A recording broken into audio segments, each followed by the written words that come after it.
इस एनीमे की शुरुआत में हम एक बच्चे को देखते हैं जो एक प्लेन क्रैश की जगह पर मिलता है। कोई भी नहीं समझ पाता कि इतने बड़े हादसे में बच्चा बचा कैसे। इस बच्चे का नाम यू है और ये चल नहीं सकता क्योंकि इसके दोनों पैर टूटे होते हैं। सबका मानना था कि इसके पेरेंट्स प्लेन क्रैश में मारे गए होंगे और अब ये बच्चा अनाथ हो गया है। उसे एक हॉस्पिटल में भर्ती कर लिया जाता है। वहां यू अपनी जिंदगी के 3 साल बिताता है और एक दिन उसे एक बूढ़ा आदमी मिलता है जो ऊपर देखकर अजीब सा मंत्र बोल रहा होता है। यू उसे कहता है, अंकल जी नीचे आ जाइए वरना आप सच में ऊपर चले जाएंगे। इस पर बूढ़ा आदमी कहता है, मैं तो यही चाहता हूँ, मैं उस दूसरी दुनिया में जाने का मंत्र याद कर रहा हूँ जो ऊपर। यू हैरान होकर पूछता है, क्या सच में? तब वह बूढ़ा आदमी बताता है कि हाँ, उसी दुनिया से आया है और वहां भी हम ही लोग रहते हैं। हमारी जिंदगी आपस में जुड़ी हुई है। उस दुनिया के लोग और यहाँ के लोग एक जैसे होते हैं और अगर वहां किसी की मौत हो जाती है तो यहाँ भी किसी कारण से वही इंसान मर जाता है। यू कहता है, मुझे भी उस दुनिया में ले चलो। तो बूढ़ा आदमी कहता है, मैं खुद तो वहां नहीं जा पा रहा, तुमको कहां से ले जाऊं। फिर हमें दिखाया जाता है कि एक परिवार यू को गोद ले लेता है और वे एक फूलों की दुकान चलाते हैं। अब यू बड़ा हो चुका है और उसका एक बचपन का दोस्त है हारू। दोनों अच्छे दोस्त हैं और हारू बहुत ही एथलेटिक और तेज है। वो अपने स्कूल में बहुत पॉपुलर है। पहले यू और हारू अकेले घूमते थे लेकिन अब हारू की एक गर्लफ्रेंड भी है जिसका नाम कोटोना है। अब ये तीनों साथ में घूमते हैं। एक दिन हारू और यू को कोटोना बताती है कि उसे एक दुकान का पता है जहां बहुत टेस्टी ऑरेंज मिलते हैं। हारू और यू दोनों कहते हैं चलो फिर, लेकिन एक प्रॉब्लम होती है कि उस दुकान तक पहुंचने के लिए उन्हें काफी सीढ़ियां चढ़नी पड़ती हैं। हारू समझ जाता है कि यू सीढ़ियां नहीं चढ़ सकता तो वह कोटोना से कहता है, छोड़ो,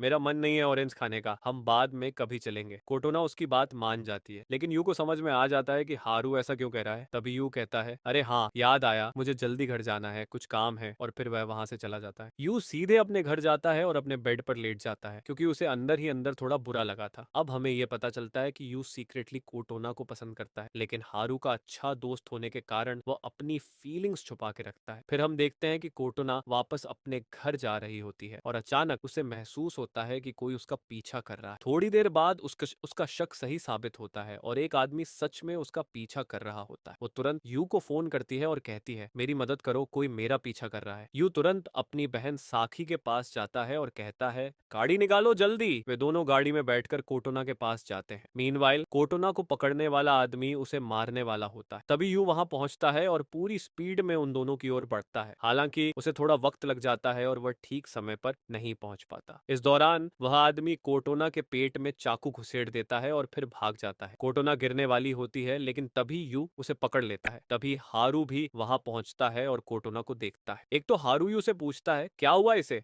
इतना बड़ा चाकू इसके पेट में घुसे हुए हैं, क्या तुम देख नहीं रहे? यू उसे बताता है कि एक आदमी इसे चाकू मारकर भाग गया है और कोटोना की जान खतरे में है। हारू तुरंत ही कोटोना को गोद में उठाता है और यू से कहता है, तुमने इसे बचाया क्यों नहीं? फिर वह पागलों की तरह हॉस्पिटल की तरफ भागने लगता है। इतनी तेजी से वह सड़क पार करने लगता है कि अचानक एक ट्रक उनकी ओर बढ़ने लगता है और वे दोनों उसके नीचे आने वाले होते हैं। लेकिन तभी यू दोनों को आकर बचा लेता है और वे तीनों दो गाड़ियों के बीच फंसने वाले होते हैं। लेकिन अचानक कुछ ऐसा होता है जिसकी किसी ने भी उम्मीद नहीं की थी। वे तीनों एक दूसरी दुनिया में पहुंच जाते हैं। हारू कहता है, क्या हम लोग स्वर्ग में आ गए? और कोटोना कहता है, क्या वह नर्क में तो नहीं चली गई? यू तुरंत ही कहता है, फोन मिला उसे एक बार, लेकिन इन लोगों का फोन अपने आप एक कंपास में बदल जाता है। आसपास के लोग उन्हें अजीब नजरों से देख रहे होते हैं और एक कुत्ता उन पर भौंकने लगता है। यू हारू से कहता है, हमें यहाँ से चलना चाहिए, और वह सच में उठकर चलने लगता है। हारू यू से कहता है, तुम पागल हो गए हो क्या? तुम चल क्यों रहे हो? तुम तो चल नहीं सकते। यू को यह एहसास होता है और वह हैरान होकर रुक जाता है कि अब वह चल सकता है। फिर वह और हारू खुशी के मारे एक दूसरे को गले लगा लेते हैं और दोनों उस नई दुनिया में घूमने लगते हैं। उन्हें पता चलता है कि इस दुनिया में मैजिक मौजूद है। दोनों एक पब में जाते हैं और वहां के लोगों से पूछते हैं, क्या आपने कोई लड़की देखी है जो लगभग 17 साल की है और बहुत सुंदर है? तब पब की मालिक उन्हें एक फोटो दिखाती है और कहती है, 17 साल की हमारी प्रिंसेस एस्ट्रेट भी 17 साल की है। वो फोटो देखता है और वह लड़की कोई और नहीं बल्कि कोटोना होती है। देखकर वे दोनों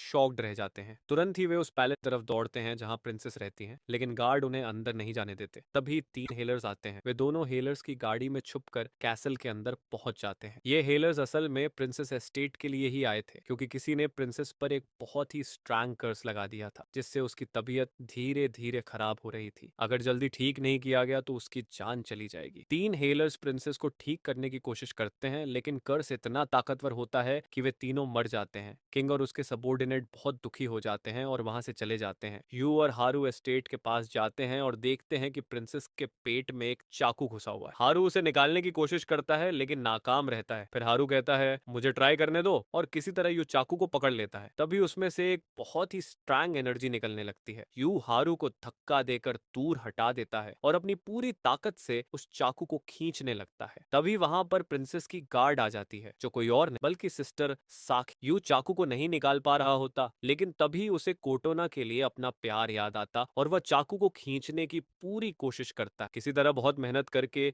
यू उस कर्ज को हटा देता है जिससे प्रिंसेस की हालत तुरंत ठीक हो जाती है। लेकिन फिर भी पागल किंग और उसका गार्ड उन्हें पकड़ लेते हैं और पूछते हैं तुम दोनों प्रिंसेस के कमरे में घुसे कैसे और क्या कर रहे हो यहाँ। तभी एस्ट्रेडा आती है जिसे देखकर किंग बहुत खुश हो जाता है। साकी किंग को बताती है कि इसी लड़के ने प्रिंसेस को बचाया। मिस्टर जॉन यू के पास आता है, उसका हाथ पकड़ता है और पूछता है आखिर जिस कर्ज को मैं अपने मैजिक से नहीं हटा पाया उसे तुमने कैसे हटा। अब देता है कि चाहे जैसे भी हो इन लोगों ने प्रिंसेस की जान बचाई है तो हमें इन्हें इनाम देना चाहिए। किंग उसकी बात मान जाता है और उन्हें इनाम देने के लिए कहता है। हारू एस्टेट से पूछता है क्या तुम कोटोना हो, लेकिन एस्टेट मना कर देती है और कहती है नहीं मैं जानती भी नहीं हूँ कि कोटोना कौन। फिर वे दोनों किंग का इनाम लेकर वहां से चले जाते हैं। अब वे पब में वापस जाकर पार्टी करते हैं। रात को सोते वक्त यू को एस्ट्रेड की याद आने लगती है तो वह चुपचाप कैसल में जाकर एस्ट्रेड को देखने चला जाता है। एस्ट्रेड ऑरेंज खा रही होती है और उसे ऑरेंज बहुत पसंद होते थे जैसे कोटोना को पसंद थे। तभी एस्ट्रेड यू को देख लेती है और यू वहां से भागने लगता है। एस्ट्रेड उसे रोकती है और पूछती है क्या कर रहे हो तुम यहाँ। यू कहता है असल में मुझे तुम्हारी चिंता हो रही थी इसलिए मैं देखना आया था कि तुम ठीक तो हो। एस्ट्रेड थोड़ी शर्माती है और फिर वे दोनों साथ में बहुत बातें करते हैं और अच्छे दोस्त बन जाते हैं। इधर हम देखते हैं कि एक मंत्री किंग से कह रहा होता है कि उसे उन दोनों लड़कों पर शक है और शायद वे लोग ब्लैक असैसिन्स के सदस्य। असल में ब्लैक असैसिन्स वही लोग हैं जो किंग और प्रिंसेस को मारना चाहते हैं क्योंकि किंग के पापा ने बहुत समय पहले भगवानों के स्वाट मून स्टार से किंगडम को तबाह कर दिया था जो किंगडम उसके खुद के भाई का था। तभी से उस किंगडम के बचे खुचे लोग अपने आप को ब्लैक असैसिन्स घोषित कर चुके हैं और वे किंग की फैमिली से बदला लेना चाहते हैं क्योंकि मून स्टार का किंग के पापा ने गलत इस्तेमाल किया, इसलिए वो अपने आप किंगडम से गायब हो गई थी। मिनिस्टर किंग से कहता है क्यों ना हम इन लोगों का टेस्ट लें। किंग उसकी बात मान जाता है।